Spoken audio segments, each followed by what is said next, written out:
Carla, kung maalala mo, nung mga couple weeks ago, nakasama po natin dito sa show si Mr. Mike Goodwin. Siya po yung nagdala sa kauna-unahang pagkakataon sa Pilipinas nitong Spartan Race. They guested on the show para po kumbinsin ng ating mga viewers na sumali dito sa Spartan Race. Kaya naman diyan, sinubukan niya ng ilan nating mga kasamahan na tagapaghatid ng balita para kwentuhan tayo sa mga kaganapan sa Spartan Race. Makakasama natin ang mga naggagandahan at nagagwapuhan na PTV News anchor, si Richmond Cruz at Charms Espina of PTV News Headlines, Ned Crosson of PTV Sports, and Cathy Vital of Daily Info. Welcome to Bagong Pilipinas! Magandang umaga!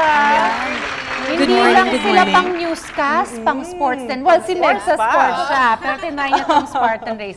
At mapapansin natin na dala-dala na lang kanilang mga medals. Mga Spartan Proud. finisher, congratulations guys! Na natapos nila. Alright, kwentuhan niyo kami about the experience sa Spartan Race. Well, actually, it was si Richmond kasi he's always been into sports and he's really been a big fan of the Spartan race. So, Spartan race is an obstacle race and it's an extreme obstacle race. So it's completely different. You want to tell us about it? Richmond, gaano ka-extreme ang mga obstacles? Well, actually, it's not your normal tire running through the thing. We ran through a lot of mud or obstacles. They imported a lot of all these pyramid stuff and a lot of these, I don't know, a lot of these extremely well-engineered equipment, no? That was really, when you see it from afar, parang it's a little bit scary. But you know what? It was very inspiring because it was easy to go through. So we were all expecting to have a hard time, but we all finished it and we had no training. And as compared to the other races that I've joined, I'm a mountain biker, so this is completely different. And when I saw this, I invited these three girls because I felt na if a disabled person can do it, so can they, di ba? Okay. So that's why I got all of them into it. Ito gusto ko lang matanong, sino bang nauna sa inyong apat? Sino unang natapos sa race? Actually, we finished together, all together. So we're one team, and we basically help each other throughout the race. Yeah. You know, that's the great thing about the Spartan race because you can join as an individual, as an elite athlete, okay? So very competitive, walang tulungan at all. Or you can join as a team with your friends, people that you trust, people that can urge you on if you feel hindi mo na kaya sa mga obstacles. And that's what I loved about this. It really brought out, I don't know, the friendship and the bond grew deeper. Kasi, syempre, nagbabonding na talaga kayo when you're, neck deep in mud. Oo, swimming pa kayo sa putik. Yes. Ate Cathy, kamusta? First time mo rin? First time, pero I'd like to point out that it's not all physical. There was a challenge where you had to memorize something. May memorization! Hindi masyadong mahaba. It's just, for example, syempre naalala ko pa rin yung kay Meg kasi yun yung una kong memorize golf and then 6 numbers.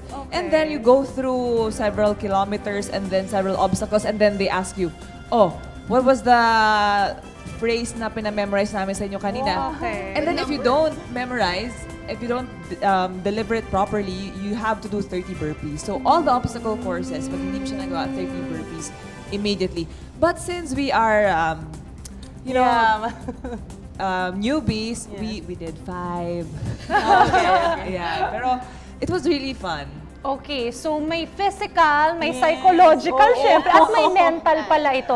So kunin ko lang yun, kapag hindi mo na-accomplish yung isang task, merong alternative kang gagawin. 30 burpees. Ay, 30 burpees. Okay. Naku, kanina pinapakita din sa ating screen yung nagko-crawl kayo sa mat. So, matanong ko lang, paano nyo ini-encourage yung isa't isa pag kayo'y nahihirapan na sa mga obstacles na pinagdadaanan ninyo through the Spartan? May ganun ba? May moment ba na parang susuko na Give yung up isa, na kayo, pero ganun. kailangan tapusin natin to? Actually, kami nagtutulungan kami. So, like yung mga walls na inaakyat, nagtutulungan yung girls. So, nagkakargahan sila. Binibigat. Kasi ako hindi ko kailangan ng tulong. This part, Alam mo, what we're seeing earlier, we were carrying a 35-kilo ball. It was supposed to be carried by one female, but unfortunately, this was 21st obstacle na. Sobrang wala ka ng energy. It was the second to the last obstacle. Yeah, and we have Yes. been racing for 4 hours, Yeah. more than 4 hours, compared to the fastest one who finished at In 40. 42 minutes. 41 minutes. So kayo, 5 hours? Really, Not 4 hours. 4 hours. 40. 4 hours, 49, hindi 5 hours. Pang ilan kayo doon sa overall? Well, there were thousands that joined, okay? But I just want to say the best thing about this race is it's not always about who is first. It's about who finishes. That's great. That's So why you have to finish strong. Yun yung kailangan. that's why this means something. Oo naman. Yes, oo. Kasi nakikita ko pa lang yung Napakahirap video, eh. parang Yes. ang hirap talaga ng mga obstacle. Kailangan yung umakyat ng mga matataas na terrain, ganong level. Yes. At ang maganda dito, wala pa silang training. Pero natapos nila yung the whole obstacle race. Definitely. Kaya nga siya, it's good for friends and family. This is a bonding activity for everyone. Okay, the next race, will you join? Absolutely. Definitely. Alam mo, when Richmond suggested it, tas sabi niya, hey, let's do it. Sabi ko, when is the race? It's in a few days. Huh? Tapos parang sabi ko, people train for this race for almost a year or more than that. And we're gonna do this in a few days. Sabi ko, ang confident naman natin. So honestly, when a few days before that, or the day itself, I was so nervous. I was terrified. Because you know, I have not been active in so long. Not like Meg, she's really active. Rich is really active. Kathy, she's a super mom. So, you know, that's a lot of activity. Ako, my goodness, from couch to the Spartan race. I mean, Pero natapos mo. yeah, so natakot talaga ako. But we can all do it. Kasi siguro feeling ko tayo, ang lakas pa rin ng energy natin. Mga millennials naman tayo. Pero may mga yes, di ba? Millennials tayo. Pero may nakita ba kayo doon ng mga ibang sumala na very young or yung extreme naman na medyo oldie na? Yes, my kids, right? They're Yes. There is actually a kids Spartan race okay. event separately. They do 5 obstacles, correct? Ay, ang cute Which are mini versions of that. That's Yes. nice. And I heard may mga disabled din na participants dito sa Spartan race. For the specific race that we were part of, none. Pero I got to talk to a family. Actually, yung dad, kasi sila yung nakikita ko super cheer, and then a boy and a girl. Tapos sabi ko, who's racing? Yung mom is racing. And then I asked him, what is her motivation? Tapos sabi niya, kasi gusto niya talaga i-prove sa sarili niya na kaya niya pa, after being a mom of 2, na kayang-kaya niya pa. She was part of the elite.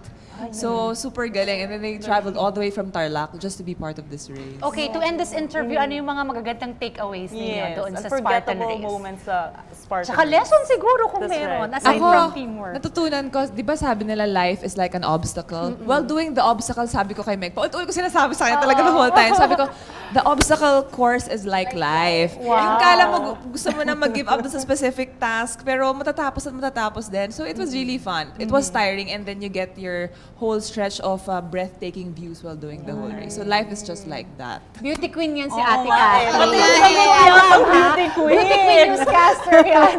Yes, Meg. Second, basically, beyond testing your physical and mental endurance, it is about the sense of community and celebrating friendship. Yun yung maganda. Mine is very short and sweet. It's really about you being either your worst enemy or best ally. Because it's a test of will. It's a test of your inner strength. It's not just about physical. There's a lot of mental, psychological, and inner strength involved. Well, for me, it's about testing yourself, you know. It's about pushing yourself to see what you can do. And, you know, there were a lot of things that I didn't think that I could do that I did. And, you know, it felt really great as an athlete. And to do it with your friends, that was really fantastic, you know, to go through that whole thing. So there. I-recruit na rin tayo ni That's Richmond. right. Oh, you better join us on Feb. Bagong Pilipinas host naman. Yun, February next year yung next race. So, I hope makasama naman kami dyan. Kasi sabi nyo, kahit di masyadong talagang No prepare training, pwede, you can diba? do it. Well, ngayon, since alam natin na February pa, ngayon pa lang ano na tayo, training Hindi, na tayo. kahit nga daw days before, pwede tinama si Charms. Hindi ko kaya yun. Thank you for joining and bringing in the good vibes. We had That's again so Mr. much Richmond fun. Cruz, Charms Espina, Meg Siozon, and Kathy Vital, all from PTV. Thank you so much, guys.